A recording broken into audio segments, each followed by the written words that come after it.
Bom, eu queria aproveitar a minha intervenção no dia de hoje também para saudar os participantes da Marcha da Maconha, que nesse sábado lotaram a Praia de Ipanema. Mais de 12 mil pessoas, segundo o jornal Globo e a Polícia Militar, participaram da nossa manifestação e num dia desfavorável. Choveu durante a manifestação, a praia estava absolutamente deserta, então nós tivemos a presença de pessoas que foram, diferente do que acontece em outros anos, e que muitas pessoas aproveitam a praia e depois participam da marcha.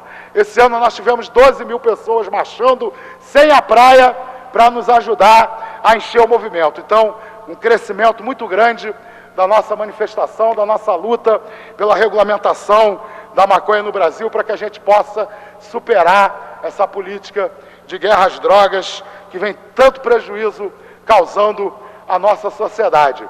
Aí eu queria aproveitar, eu estou tratando desse tema, primeiro para anunciar que no próximo sábado eu estarei presente à Marcha da Maconha de Niterói.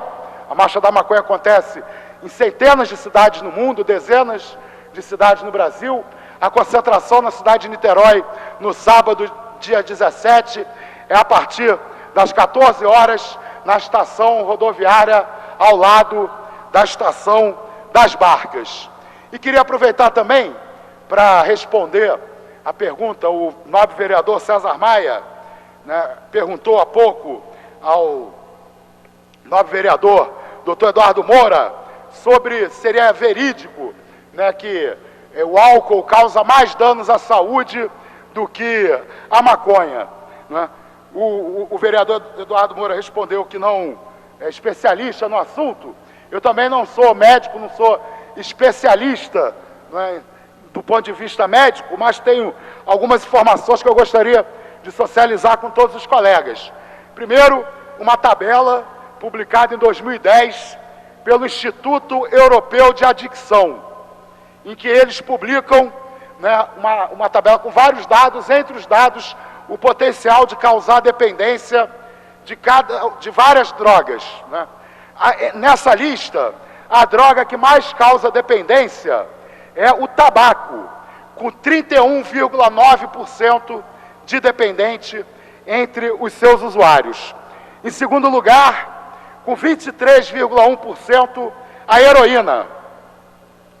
Em terceiro lugar, com 16,7%, a cocaína. Em quarto lugar, com 15,4%, o álcool. E a maconha, aparece aqui a cannabis, com 9,1% de potencial de dependência. Então, o tabaco é o campeão com 31,9%, o álcool, entre as drogas lícitas, fica em segundo lugar, com 15,4%, e a maconha aparece com 9,1%.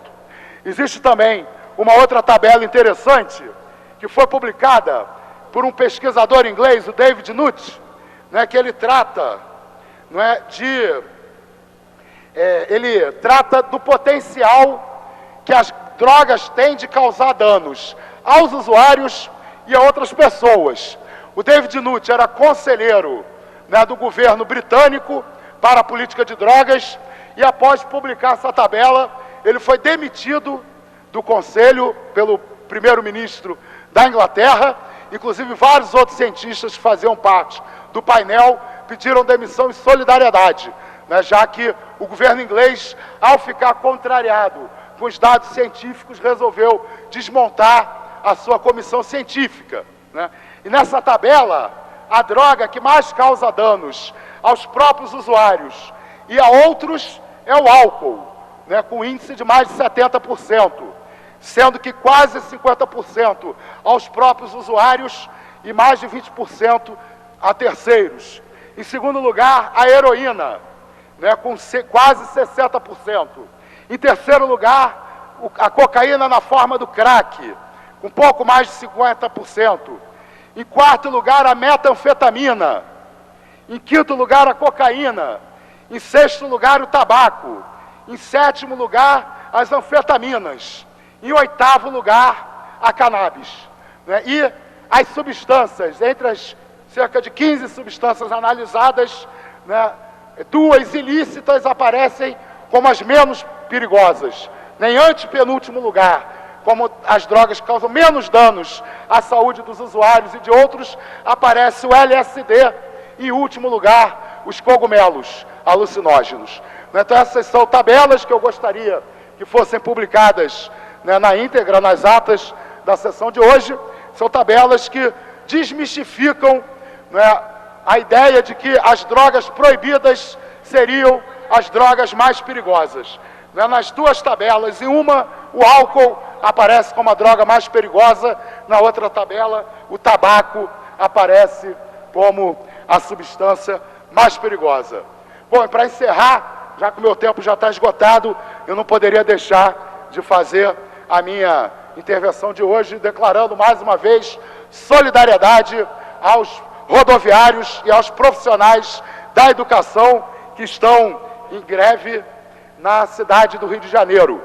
Inclusive, eu sempre digo, eu sempre costumo citar os índices publicados pelo DIEESE, na verdade, o salário mínimo necessário, publicado pelo DIEESE. E a última correção do salário mínimo necessário para se atender às necessidades básicas dos trabalhadores já ultrapassou a ordem de R$3.000. Então, os rodoviários, os profissionais da educação no Rio de Janeiro lutam apenas para serem tratados com dignidade e para terem as suas necessidades básicas atendidas. Muito obrigado.